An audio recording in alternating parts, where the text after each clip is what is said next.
This is section 2.3 in your textbook, page 92. We're looking at power of a power. That's the title the textbook has, but I have a problem with that title. Can anybody tell me what's the problem with power of a power? Or what I might rename this to, Mark? Because a power is like the whole thing. Right. Exponent of a power? Yeah, so you're right. Yeah, so power of a power is kind of the wrong terminology. We actually really kind of want it to be exponent of a power. Okay, because power of a power would be like 2 to the exponent of 3. That's a power. Raised to another power would be, say, 3 squared. And we're not doing that. That's a power of a power. We're not doing that. We're doing exponent of a power. So we have a power 2 to the exponent of 3 raised to an exponent of 2. That's what we're looking at. Okay? Yeah. Okay, so it says when a power is raised to an exponent, the following principle can be used to simplify the power. So when we have a power raised to an exponent, we're actually multiplying the exponent of the power multiplied by that new exponent, that raised exponent. So for example, with numbers here, we have a, the variable a, to the exponent of 4, all raised to the exponent of 3. So we leave the same base, we leave a alone, and we take the exponent of a and multiply it by now that exponent of the power. Okay? So let's see how this works out with some numbers here. If we take x to the exponent of 5 cubed, well, we know that that's just x to the exponent of 5 times x to the exponent of 5 times x to the exponent of 5. We know that by expanding the cube of that function. Right? These all have a power of 1 there. We add them up, we get 3. Well, now we know from our previous section, 2.2, we know when we have powers with the same base, we can add the exponents. So this just becomes x5 plus 5 plus 5. So we get x to the 15. So we see that law taking effect now that if we have an exponent, a power raised to an exponent, we take those two exponents and we multiply them. That's what we have here. X to the exponent of 5 raised to the exponent of 3, 5 times 3, x to the 15. Okay? So that's the main law that we're using in this lesson 2.3. Now there's a couple of different scenarios. One, if we have two powers multiplied by each other raised to another exponent, just like we did with the fractions, it's important to note that this exponent applies both to both terms, both a to the exponent of n as well as b to the exponent of n. All right, so that p gets multiplied separately to both. Okay, it's important to know that. You're not just going to multiply the p times the m and not leave the n out. So an example of that is if we had 2 squared multiplied by 3 cubed, that 4 now, all to the exponent of 4, is going to apply both to the 2 as well as to the 3. Okay, so these get raised up accordingly. And because these are different bases, I can't do anything more here to simplify, other than just going straight to the answer if I wanted to. Josh? Yeah, so could you like solve the bracket? Yeah, you could solve this now to an actual number if you wanted. How about I was going to say solve the inside bracket and then take care of the exponent? Solve which one, sorry? Like the inverse, for example, 2 and 3 over 2 and 3. Couldn't you like solve the bracket first and then deal with the exponent? You could. You can't. There's nothing. Well, you could get a number here and then do the exponent. Yeah. Yeah. You're right. You could, but you can't simplify this expression because the bases are different. Oh yeah. Okay.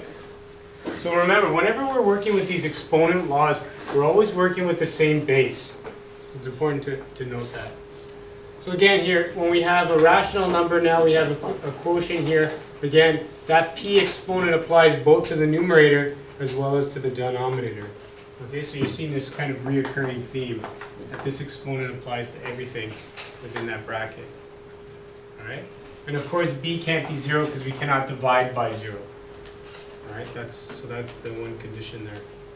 So an example of that, again, is this whole term squared. That square is going to apply both to the 5 as well as to the 2 on the bottom here.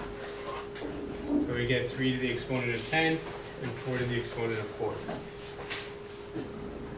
And finally, an example in the textbook, this is example 3. This raised 3 exponent applies to each and every one of the terms in this bracket. So I apply it to the 2, so I get 2 cubed. I apply it to the x, so I get 2 times 3. And I apply it to the y, 3 times 3. Same thing on the denominator. Applying this squared to the 2, I get 2 squared. Apply it to the x, I get x squared, or 1. Remember there's a 1 there, 1 times 2. And finally, y squared times 2. Doing the math on these, I get 2 cubed, I left alone. X gets raised to 6, 2 times 3 is 6, y is 9, x is 2 on the bottom, and y is 4 on the bottom. Now I can simplify this term from what we learned in 2.2, because we're dividing, we're subtracting exponents now. 3 minus 2 is 1. If it's a 1, we don't need to show it. It's assumed. 6 minus 2 is 4, and 9 minus 4 is 5. Any questions there? Yeah, Michael. Does that mean, in this case, that it doesn't mean multiply by 1, does it? Sorry? Because there's no values to sub in, it doesn't mean to multiply by. No, So you're you're done doing here. x. You're done here. Oh. Unless they give us values of x and y, you're done. But again, of course, if it was a substitution problem, you would sub those values in at the very end. Because if you Yeah. sub them in here, you're going to do a whole bunch of unnecessary work. Okay? Yep, Dave? So if they're still variables, you can't divide? Like there? Here? Yeah. Yeah, you could have divided this right away. Yep, you could have said that this is 8 divided by 4, this is 2. Right away, you could have. Okay, you don't have to sort the variables first. Alright, you can treat the numbers and variables separately. Alright? Alright, let's look at one of the harder ones in the homework. So this is question number 6.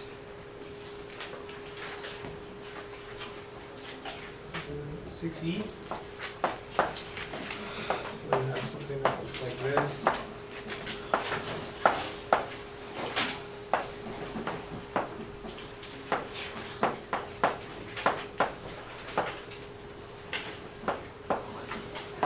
Alright, so we have a question that looks like this. It's tempting to apply this exponent both to the terms inside the bracket, but if we do follow BEDMAS, we want to see if we can simplify things in the bracket first.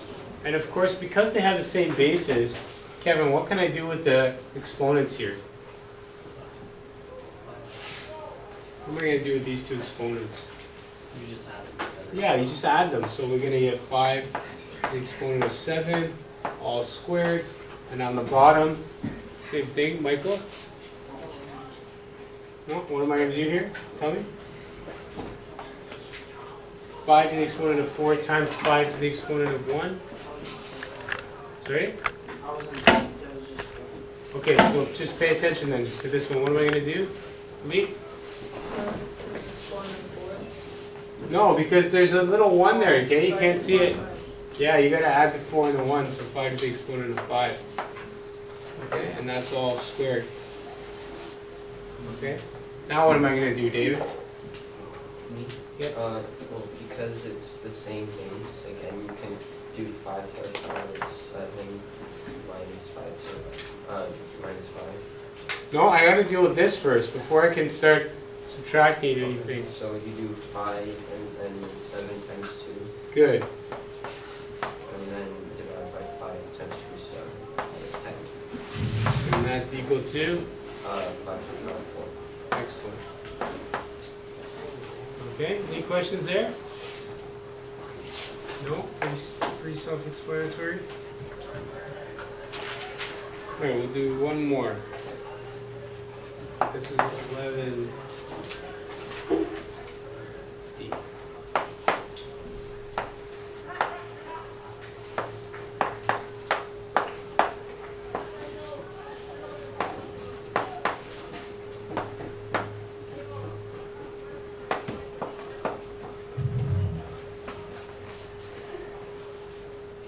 Alright, Noah, what do I do? What's the first thing I want to do? Is there anything I can do in the brackets? What do you think? Can I simplify this? first thing you have to do is do the 5 on the outside. Yeah, okay, so what do I do? Multiply it by the 3 over the 5 and 4 over the 8. Good, so I'm gonna multiply the 5 times the 3, so 5 to the exponent of 15, so that's 3 times 5. And 8 to the exponent of what? 20. Good, 20. All over. Keep going. 5 to the exponent of? 8. Good. Times 8. Exponent of 6. Excellent. And now I can simplify that. 5 minus 8, or 15 minus 8, Yep, which is 7, and then 20 minus 6, which is what? 14. Excellent. Done. Okay? Later on, we're going to figure out what to do when we get negative exponents, and also when we get 0 as an exponent. Okay? Michael? Pretty easy stuff, right? It's just addition and subtraction. It looks really complicated, but it's actually not. Okay? Should come quite easy with a bit of practice. Any other questions? Are we gonna do the next? Yeah. Last So that's the end of this lesson.